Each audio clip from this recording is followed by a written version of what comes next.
매일 성경 묵상을 돕는 해설 가이드입니다. 안녕하세요. 묵상꽃입니다. 함께 읽고 나눌 말씀은 레위기 4장 22절에서 35절까지 말씀입니다. 먼저 22절에서 26절 읽겠습니다. 만일 족장이 그의 하나님 여호와의 계명 중 하나라도 부주 중에 범하여 허물이 있었는데 그가 범한 죄를 누가 그에게 깨우쳐 주면 그는 흠없는 순염소 예물을 가져다가 그 순염소의 머리에 안수하고 여호와 앞 범제물을 잡는 곳에서 잡을지니 이는 속죄제라. 제사장은 그 속죄 제물의 피를 손가락에 찍어 번제단 뿔들에 바르고 그 피는 번제단 밑에 쏟고 그 모든 기름은 화목제 제물의 기름같이 제단 위에서 불사를 치니 이같이 제사장이 그 범한 죄에 대하여 그를 위하여 속죄한즉 그가 사함을 얻으리라. 22절에서 26절은 족장을 위한 순염소의 속죄제입니다. 속죄제의 세 번째 등급은 족장을 위한 속죄제입니다. 족장이라는 히브리어는 평민들의 지도자를 말합니다. 그들은 지도자 위치에 있었기 때문에 평민보다 더 우월한 짐승인 순염소를 속죄제로 바쳐야 했습니다. 여기서 속죄제를 등급별로 정리하자면 다음과 같습니다. 첫 번째, 제사장과 회중은 수소. 두 번째, 족장은 순염소. 세 번째, 평민은 암염소와 혹은 암양입니다. 네 번째, 빈민층은 2마리 비둘기. 다섯 번째, 급빈층은 밀가루입니다. 이 목록에는 레위인이 빠져 있습니다. 아마도 레위인은 이스라엘의 장자를 대신하는 지위와 성전 봉사를 위해 특별히 구별되어 임명된 특징으로 봐 제사장들과 백성 사이 노인 신분입니다. 이런 점에서 그들은 족장급으로 분류할 수 있을 것입니다. 다시 말해 레위인들을 위한 속죄제 또한 족장과 마찬가지로 순염소였을 것으로 추측할 수 있습니다. 평민들은 염소와 양인데 모두 암컷만 사용 가능합니다. 순염소는 족장의 속죄제물로 지정되어 있다면 수장이 빠져 있는 셈입니다.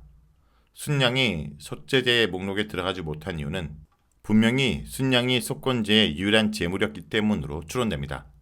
따라서 속죄제와 속건제로 구성된 속죄를 위한 제사에서 모든 네발 짐승들이 지위와 신분에 따라 암수별로 정확히 배치되고 있는 셈입니다. 여기서 번제의 경우와 마찬가지로 수컷이 상위 가치를 지녔음을 알 수 있습니다. 특히 족장과 평민의 속죄 제물에서 그 차이가 두드러집니다. 그리고 염소가 양보다 더 우위에 있었다라는 것도 확인됩니다. 염소가 더 힘이 세고 양떼 사이에서 목동들이 풀어놓은 염소 몇 마리가 양들을 통제하는 역할을 했기 때문입니다.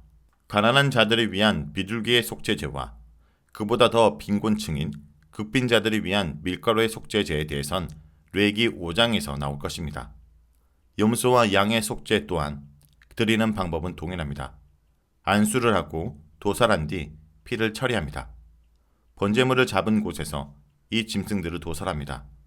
따라서 도살 장소는 제단 북쪽일 것입니다. 중요한 것은 피를 처리하는 장소가 소의 속죄제 때와 달라지고 그 방법도 약간 차이가 난다는 점입니다. 염소와 양의 피는 내성서에 가지고 들어가지 않고 마당의 놋제단에서 처리합니다.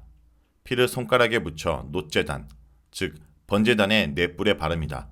내성소에서 달리 피를 손가락으로 7차례 뿌리는 의례는 명령되지 않고 있습니다.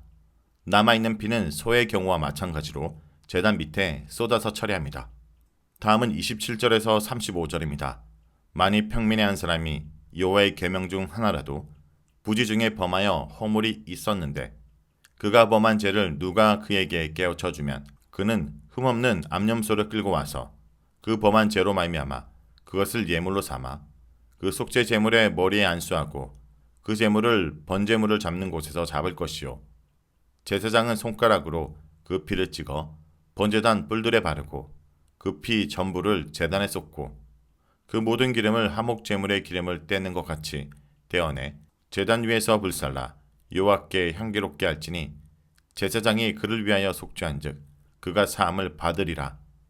그가 만일 어린 양을 속죄 제물로 가져오려거든 흠없는 암컷을 끌어다가 그 속죄제 제물 머리에 안수하고 번제물을 잡는 곳에서 속죄 제물로 잡을 것이요 제사장은 그 속죄 제물의 피를 손가락으로 찍어 번제단 뿔들에 바르고 그 피는 전부 제단 밑에 쏟고 그 모든 기름을 화목제, 어린 양의 기름을 떼는 것 같이 떼어내 제단 위 여호와의 하제물에서 불사를 지니 이같이 제사장이 그가 범한 죄에 대하여 그를 위하여 속죄한즉 그가 사함을 받으리라. 27절에서 35절은 평민을 위한 암염소와 암양의 속죄제입니다. 평민을 위한 속죄제는 암염소와 암양입니다. 안수와 도살 절차, 또한 제단에서 태우는 부위는 족장을 위한 순염소의 속죄제와 동일합니다. 염소와 양의 속죄제의 피를 처리하는 장소 또한 마당의 번제단입니다. 피를 번제단의 넷불에 바른 뒤 남은 피는 제단에 쏟습니다. 우리는 여기서 중요한 사실 한 가지를 인식해야 합니다. 왜 속죄제 짐승의 피를 내성소 향단 주변에 뿌리거나 향단 뿔에 바르고 또 마당 번제단의 뿔에 바를까요? 그것은 바로 그 기물들과 나아가 그것들이 놓인 공간을 청소하기 위함이 분명합니다. 속죄제 짐승의 피를 성막 기물에 뿌리고 바르면 그것이 정결케 된다라는 것은 두 차례 확인됩니다. 레위기 8장 15절과 16장 19절이 의미하는 바는 제단이 더럽혀졌다라는 것입니다. 그렇다면 왜 제단이 오염되었을까요? 다름이 아니라 인간의 죄와 부정결 때문입니다. 부정결의 경우는 차지하고서라도 죄를 위한 성소의 오염은 구약에서 증거됩니다. 레위기 20장 2절에서 3절은 이렇게 경고합니다. 너는 이스라엘 자손에게 또 이르라. 그가 이스라엘 자손이든지 이스라엘의 거류하는 거류민이든지 그의 자식을 몰렉에게 주면 반드시 죽이되 그 지방 사람이 돌로 칠 것이요. 나도 그 사람에게 진노하여 그를 그의 백성 중에서 끊으리니 이는 그가 그의 자식을 몰렉에게 주어서 내 성소를 더럽히고 내 성호를 욕되게 하였습니다. 덧붙여 민수기 19장 20절 또한 성소 오염론의 근거가 됩니다. 사람이 부정하고도 자신을 정결하게 하지 않으면 여호와의 성소를 더럽히니 그러므로 회중 가운데서 끊어질 것이니라. 그는 정결하게 하는 물로 뿌림을 받지 아니하였은즉 부정하리라. 사람이 송장을 만졌을 때 즉각 붉은 암소를 태워 만든 재를 물에 섞은 재물, 또 정결케 하는 물을 뿌려 부정결을 씻어내야 합니다. 만약 그것을 실행하지 않으면 그는 고의적으로 절차를 무시하는 죄를 범한 셈입니다. 그 결과는 성소의 오염이며 그 대가는 제명이라고 합니다. 어떤 학자들은 몰렉 신에 대한 자녀 희생만을 죄로 인한 간접적인 원거리 성전 오염의 유일한 사례로 간주하면서 인간의 죄, 부정결로 인한 성전 원거리 오염을 거부합니다. 다른 사람들은 이 범죄에 준한 모든 가정한 제약, 즉 반역죄를 같은 범주에 넣어 그것들이 성전 오염을 일으킬 뿐 비고의적인 죄는 그렇지 않다고 생각합니다. 하지만 비고의적인 죄까지 오염원의 범주에 포함시키는 것이 타당해 보입니다. 인간의 죄는 죄인의 신분과 그 정도에 따라 성소를 오염시키는 장소가 달라집니다. 다름이 아닌 죄의 오염력의 차이인 것입니다. 우선 족장과 평민 같은 일반 백성의 비고의적 죄는 파괴력이 작고 성소에 침투하는 죄의 도끼가 약한 편입니다. 따라서 그런 죄는 번제단을 더럽힙니다. 바로 이런 이유 때문에 한 평민 개인을 위한 속죄제의 염소와 양의 피는 제사장이 손가락에 묻혀 번제단 뿔에 바릅니다. 그렇게 함으로써 제단의 오염이 속죄제 짐승의 피로 청소됩니다. 그러나 제사장과 회중의 비고의적 죄는 힘이 훨씬 강력해서 그 도끼가 내 성소까지 파고들어 향단을 더럽힙니다. 이 경우 제사장이 속죄제 짐승인 소의 피를 내 성소에 가지고 들어가는 이유가 이 때문입니다. 그는 향단과 그 주변을 정결하기 위해 지성소 휘장 앞에서 그 피를 손가락으로 7차례 뿌리고 향단의 넷불에 바릅니다. 가장 심각한 오염을 일으키는 죄는 반역죄입니다. 이 죄는 개인이 범하든 집단이 범하든 지성소를 더럽힙니다. 이 죄에 대한 이야기는 이어지는 레위기 14장 21절에서 32절에 더 자세히 설명하고 있습니다. 자, 여기까지가 레위기 4장 22절에서 35절까지 말씀입니다. 오늘 말씀을 통해 우리는 무엇을 묵상하고 적용해야 할까요?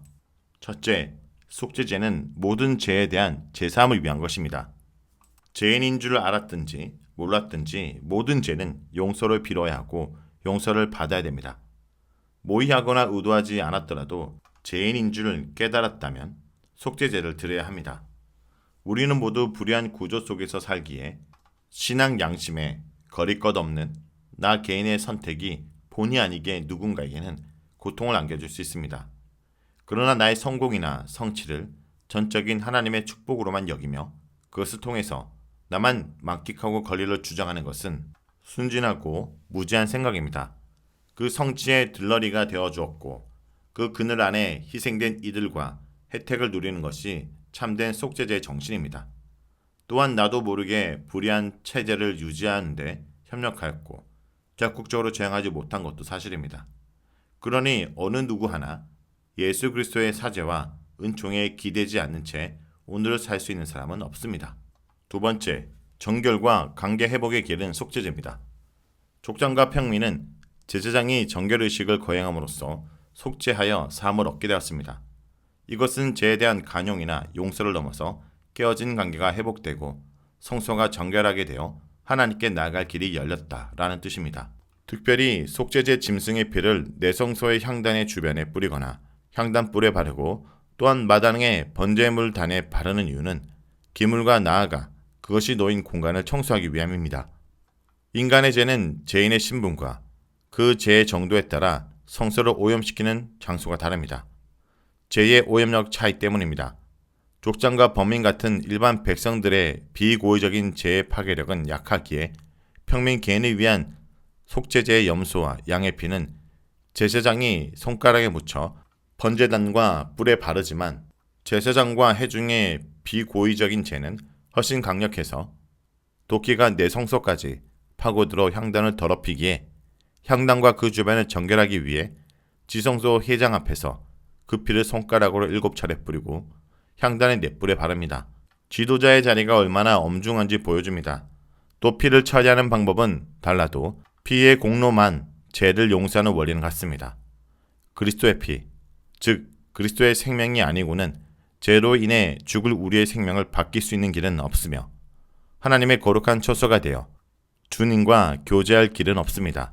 더 큰 죄인도 더 작은 죄인도 없고 오직 죽을 죄인만 있습니다. 그러니 교만한 만큼 큰 죄는 없고 형제를 정죄할 만큼 오만한 일은 없고 용서하지 않는 만큼 배은만덕한 일도 없습니다. 성도 여러분, 오늘 하루도 속죄제를 묵상하며 주님 앞에 정결함을 지키고 회복된 관계로 나아가는 주의 백성들이 되길 간절히 기도드립니다.